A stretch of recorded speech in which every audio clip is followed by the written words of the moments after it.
close-up look at all your Concho Valley High School football. This is Inside the Game, sponsored by Mitchell Automotive Group. Everyone wants it. Many try, some see success along the way, but only one can win. Welcome to Inside the Game. I'm Jaden Hart, joined alongside Cassie Munoz. The Texas High School football playoffs are here. 704 teams in the state competing across 12 divisions for that coveted state championship. 15 teams here in the Concho Valley a part of the fold. 7 played last night, 8 tonight. Who moved on? Well, you're about to find out. That's right, Jaden. The Concho Valley is well represented, and like you just said, tonight we have some teams making it into the area round, and some whose season, well, they just come to a close. Yeah, we'll start and work our way down from top to bottom. 6A Division II, Region 1 is where we start. Central was taking on El Paso Eastlake for a second straight year in the Bi-District round. Bobcats trying to pick up their first win of the Kevin Crane era in the postseason. So let's go out to Sac Stadium in El Paso for this one. Here the Bobcats driving, but it's coughed up. Eastlake is going to come up with it. So could they do anything with it? Well, let's see what they did. Play action here. Rolls out to his right and hits the pinpoint pass for the touchdown. Eastlake on the board. Here come the Cats, though. Tyler Hill drops back, and guess what? It's been a connection all year long. That's Jacob English wide open, and the Cats answered back. They were in this thing for quite a while, and they would continue to go back and forth. This was a really good football game. Eastlake here throwing it up. It's picked off by the Bobcats. Things looking good for Central. Here, could they cap it off? Tyler Hill punching his way around the outside, in for the touchdown. Cats continuing to roll. Eastlake's turn. Handed off, punching his way in for a touchdown. Eastlake was down going into the fourth quarter. Eventually, they would get in front, though. Central tried to answer the bell, though. Tyler Hill rolling out, and he throws it up. It's his last chance. It's picked off at the goal line. Eastlake is going to come away with the win, beating the Bobcats tonight 21-17. All right, let's move down to 4A Division I. And how about those Lakeview Chiefs? Last week, they ended out the regular season with a big win over Big Springs. The Chiefs were competing in the, well, they were pretty competitive in District 4 2A overall as a whole, nearly taking down Fort Stockton, just losing by 3 points. And we're coming into the playoff with some momentum. Yes, that's right. So tonight the Chiefs were taking on Clint for the 3rd straight season. In the opening round, the Lions have won the past 2 meetings. A team that lives and dies by the run. Could the Chiefs defense shut them down? Well, we'll start in Brave Stadium in Ira and the host Lakeview looking for its first playoff win since 2018. Under a minute left in the first quarter. Clinton Lakeview territory. It's Dylan Ivey right up the middle, untouched for the Lions. Clint up 7-0, and that score held going into halftime. Into the third, Lions go to the ground again. Ivy takes it around the outside, sheds 2 Lakeview defenders. Touchdown, Clint up 14-0. Then we'll head into the fourth quarter. Clint pulls away for good. Fabian Bustamante calls his own number. Nothing but green grass in front of him. 21-0 Lions, and Clint, well, they take the 3rd straight over Lakeview, 33-7. Lions moving on to the area round. One team that's seen plenty of success in the past decade has been the Wallhawks. 13 consecutive playoff appearances and 12 straight by-district wins. Yeah, pretty impressive, Cassie. Standing in their way of that streak, though, was a playoff kryptonite. An all-too-well familiar foe, longtime playoff rival Brock. They were the #2 team in the state entering the final week of the regular season rankings. So a big challenge in front of them. Out to Bulldog Stadium last night in Clyde into the second quarter. Wall down, going for it on 4th down. That's Gabe Haskins. Didn't get it. Turnover on downs. Next play from scrimmage, Elijah Potts takes it outside. He's pushed out of bounds, draws a late flag. So Brock in moving position, and there they get it. Tyler Moody floats it to Nathan Jones for the touchdown. They led 20-6 going into halftime. The Eagles held Wall scoreless in the second half, and they go on to get the win at 40-6. The final. Brock moving on to the area round. So 3 of our biggest teams here in the Concho Valley all falling It's kind of a weird thing because Central normally wins. We're used to seeing that. Lakeview, you know, it's been since 2018 since they have won a playoff game, but still, you know, right there. And like we said, 12 straight by-district round wins for Wall. So kind of disappointing to see them fall. A little bit. So Wall, you know, they were looking for that win, but, you know, ultimately didn't happen for them. Brock's pretty good. Well, some other scores. I know they played them in baseball, so. Yeah, it's a playoff showdown no matter what. Some other scores, Abilene fell to Eastwood, if it makes you feel any better, Central fans, 31-27. Permian beats El Paso Franklin 56-28. Legacy over Pebble Hills 43-22, and 4-2A or 2-4A. Andrews beats Fabens last night 73-0. Fort Stockton taking down Clinton Mountain View 47-8. Big Spring fell to El Paso Riverside last night. And then if we're the biggest really upset in 3A Division I from Walls District, Pilot Point falling to Early 43-21. Jim Ned, the defending state champs, taking care of business tonight 49-12. So some big wins across the board in those districts, but we've still got plenty coming up here on Inside the Game. We got more area teams to get into. 3A Division II has been exciting all season long. We'll have highlights from the 3 area games and more right after this.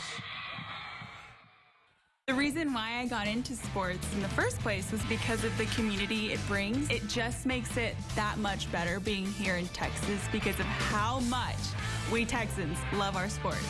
Watch Cassie Munoz every weekend on KSAN.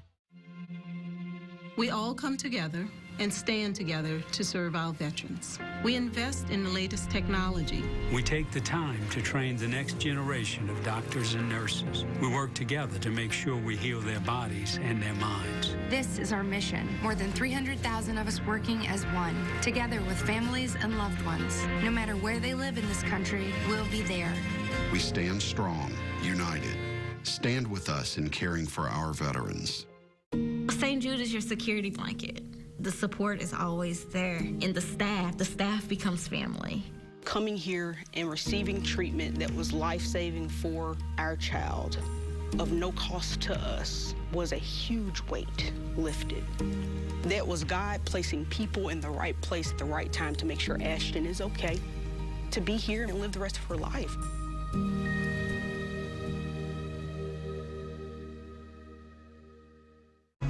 The hardest part isn't saying goodbye to a child you've championed throughout his time in foster care. It isn't speaking up for his needs in court. It isn't working together with social workers and family members toward a common goal. It isn't learning how to advocate for a child and help him navigate the system. The hardest part is deciding to make a difference. Every child has a chance. It's you. Visit becomeacasa.org and sign up to become a volunteer. The first time I met Morris, the door flew open and I got this larger-than-life personality. Hey, how you doing today? So I thought, we're definitely going to be friends. Drop off a warm meal and get more than you expect. Volunteer at americaletsdolunch.org.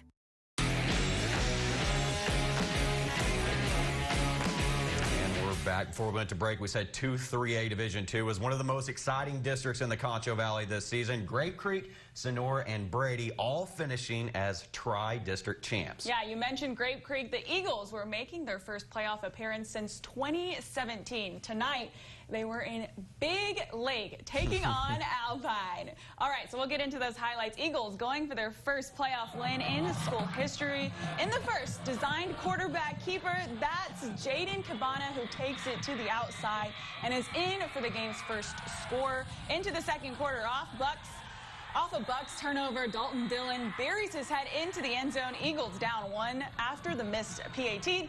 Just a minute later, Alpine responds. Handoff to Diego, who breaks a couple of Eagle tacklers and in for 6, 14-6 Alpine. Then we go to the third.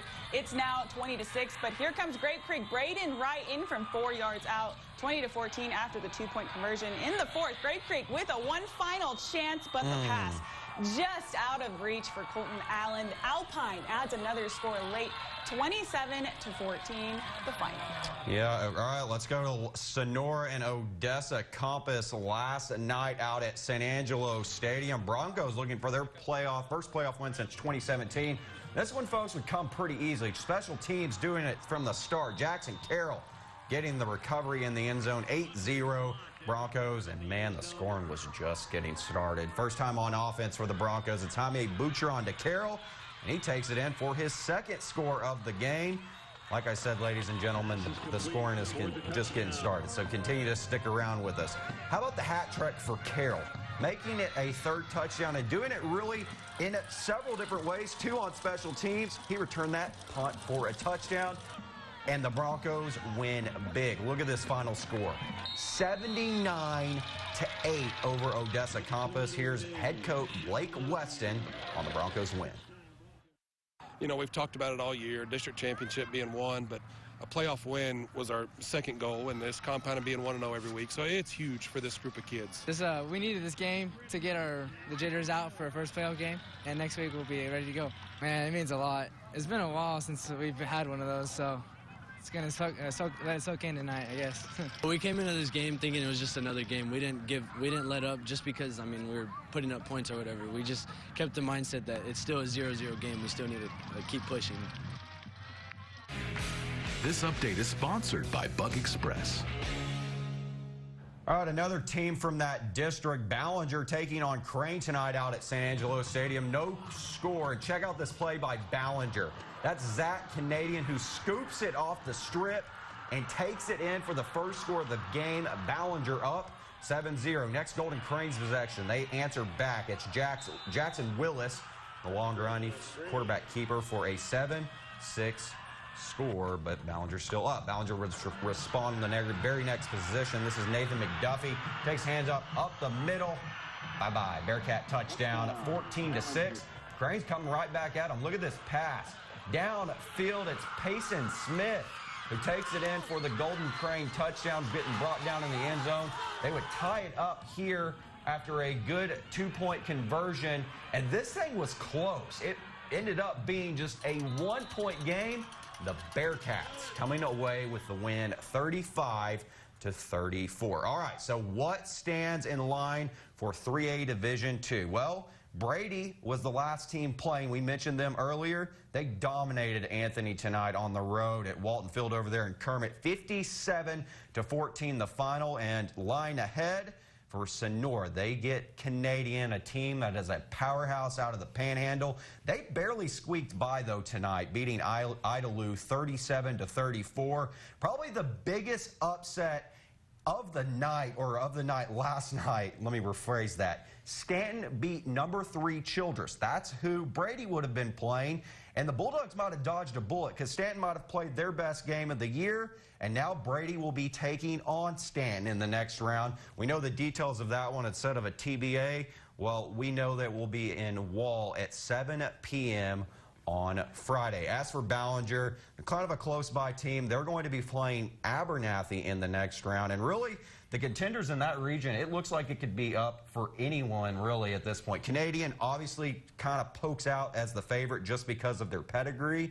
But, man, if you're some of these other teams and looking at how things went down, you got to feel good, at least if you're like the Sonora Broncos or Brady Bulldogs. Absolutely. And, you know, of course, that 3A class is just something a little bit heartbreaking here in the Concho Valley. Yeah, you got to feel bad. Congrats for Great Creek. We was going to say feel bad. Congrats on what Tanner Till did. He has really turned that program around since he has been there. And, you know, it's only good things to come, I think, in Grape Creek. So congrats to them on their season. Following up, well, just a little short, but we're excited to see what will be coming up for the Eagles. So, That's right. All right, we are still in the midway point here on Inside the Game. 2A Division II brought some pretty good games last night. Cristobal and El Dorado in nail-biters, along with Miles taking on Granger. We'll have highlights and scores coming up after the break.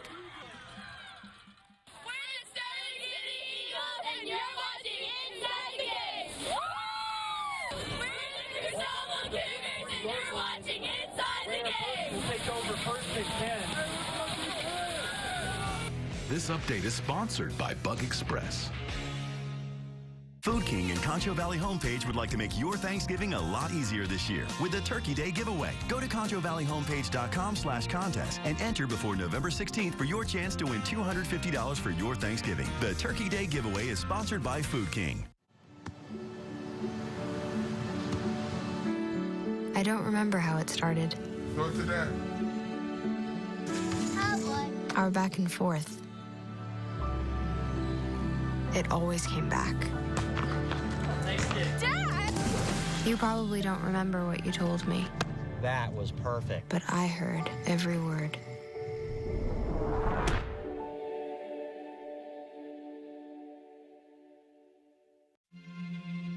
We all come together and stand together to serve our veterans. We invest in the latest technology.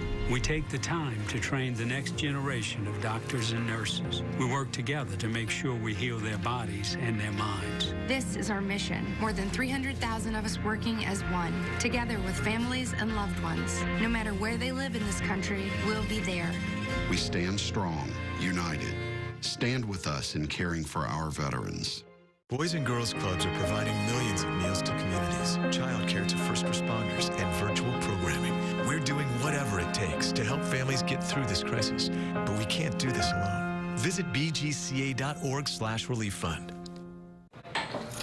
What do you think you're doing, Kevin? Was just gonna drive home. There are several warning signs present that you shouldn't be driving. Like hearing voices? Like your text-to-emoji ratio? Oh man, the selfies. Selfie, nailed it. We all have warning signs that let us know that we're probably not okay to drive. Mine is pretending to be your subconscious. Craig, come on man, let's put a ride home.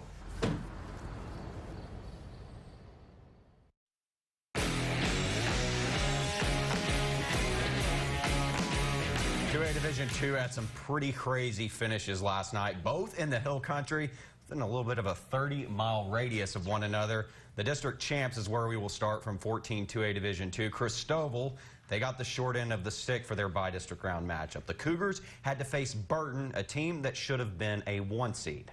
Yeah, and the Panthers had to forfeit 7 games, which dropped them to last place in District 13 2A Division II, barely making the playoffs last week. 9-1 overall if they didn't have to forfeit those games. On paper, 2-8 entering the playoffs. Yeah, so this one had a regional semi feel to it, and it was a regional semifinal in a lot of ways, especially how it turned out. Let's go to the second quarter. Josh Fava hits the hole, and he ties the game up at 7 apiece. Christoval adds another score right before halftime. It's Fava again, fighting his way in for the touchdown. 14-7. Cougars go into the break with the lead. But here's where things get interesting. Fourth quarter, Burton in the red zone. That's Tyrone Gilman punches it in. Panthers take a 22-21 lead. Next Christoval possession, well, they go for the home run ball. It's Kyle Lohman finds Bo Jolly. He breaks the tackle, and he is going to score. Christoval takes a 7-point lead after the 2-point conversion, 29-22 with under 3 minutes left. But Burton would drive down the field. It's Ryan Rowling connecting with Carson Lauder. 30 seconds left. The Panthers have a decision. Go for 2 and win it, and they choose to do so. Look at this. The 2-point conversion breaking Christoval's heart, and you see the final score down there, 30-29. The final Christoval season coming to an end. Another crazy one in 2A Division II Region 4. El Dorado Somerville Eagles tailed by 13 entering the fourth quarter. Comeback time. Corbin Covarrubias into Cooper Metter, 56 yards. It's 27-21. El Dorado right back in it. Eagles still playing catch up. Down by 12 now. Covarrubias hits Jason Covarrubias. 24-yard touchdown. El Dorado down 33-27. Then under 2 minutes to play, Covarrubias another one to Metter, 29 yards. Eldo, well, they take a 2-point lead, and then it's their last chance for Somerville going for it all. Well, it got broken up. The Eagles escape with a 35-33 win, and they're moving on to the area round. All right, Miles and Granger, that's the one we've got popped up on our screen. This one also in Llano. We thank the NFHS network for the highlights. It's scoreless, 20-yard field goal gets the Lions on the board, 3-zip. We stay in the first. It's Adrian Lizardo taking the snap. He looks downfield and then sheds a couple of would-be tacklers, and he is in for the touchdowns. Lions now up 10-3, but Miles still having some life here. It's Haven Book who takes the snap, and he heaves it up downfield, and a Miles receiver comes down with it. The cameraman doing a little weird stuff there. Don't know what happened, but Miles got on the board, made it close. It was 20-10 going in the half, but Granger is going to go on to win this one 41-10. the final. So the only team moving on from 2A Division II is El Dorado. They'll get D'Hanis in the next round. The Cowboys ran through Woodsboro 37-0 tonight. This was supposed to be the Eagles area round matchup last season, but they had to forfeit due to COVID-related issues. This has kind of been dubbed the comeback tour, at least revenge tour, trying to get something back from what they could have missed out. And this year, it's happening. We'll have the details on that on our website. Well, how about another Concho Valley team from 14 2A Division I Ozona taking on Ganado Indians, getting things rolling right away. Kyle Burris-Guerrero to Riley Hurt. Next time down, Barreras-Guerrero on the keeper, weaving his way through the Lions defense. Ganado up 13-0. Then we'll stay in the first quarter. Ganado driving again. Ozona needs something for a spark. Lions get it. Zayden Badil picks it off, and it's brought down the inside of the red zone. Ozona will punch it in just a second. Matthew De La Garza in for the Lions' first points of the game. It's 13-6. Then in the second quarter, Ganado started to pull away for good. Up 21, Barreras-Guerrero connects with Hurt again, and 34-6 Indians. Ganado steamrolls Ozona 68-18. I'm putting Hurt on them. That's right. Mason met up with Schulenburg for the 2A Division I matchup. The punter season would come to a close after the 29-16 defeat from the Shorthorns. This would have been Mason's 7th straight by-district round. Actually, 8th straight, right? So that was just unfortunate for them. Yeah, that's actually not even Schulenburg's. That's Binpole. That's who we thought Mason. We got ahead of ourselves. We thought Mason was going to win. That kind of goes to show you how big of an upset that was tonight. But we got one more block to get to, and it's 6-man football coming up. Sterling City, defending state champs. How about the Water Valley Wildcats also? Those highlights and more right after this. But first, let's go to the Bulls fan cam.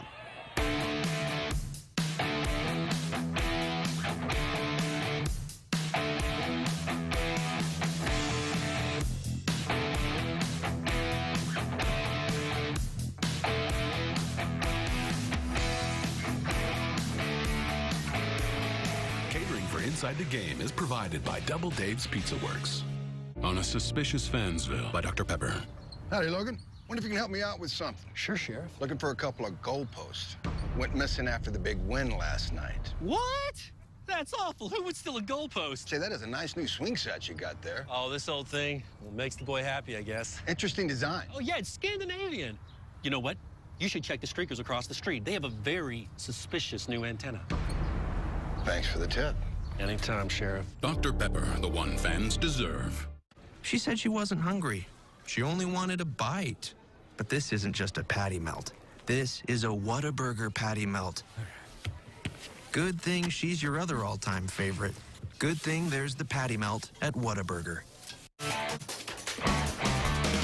Looking up research, talking to coaches, and trying to make sure that I'm as informed as possible when talking about our Concho Valley teams. Watch Jaden Hart weekdays on KSAN, San Angelo's news channel. I want to tell you about a leading cause of blindness, wet age-related macular degeneration, or wet AMD. And it's not just a normal part of aging. It took away my mother's ability to read, play bridge, even recognize faces.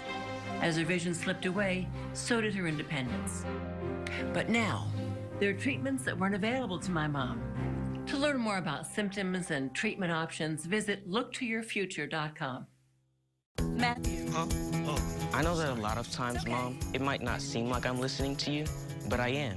And what you say really does matter to me. All the talks we've had over the years, including what you've told me about not using alcohol and other drugs, they stick with me, and they make a difference, especially at times that matter most. Hey, want a drink? No thanks, I'm good. So thank you, Dad, for preparing me for what's ahead. Thanks, Mom, for always being my biggest fan. Thank you for talking. Talk. They hear you.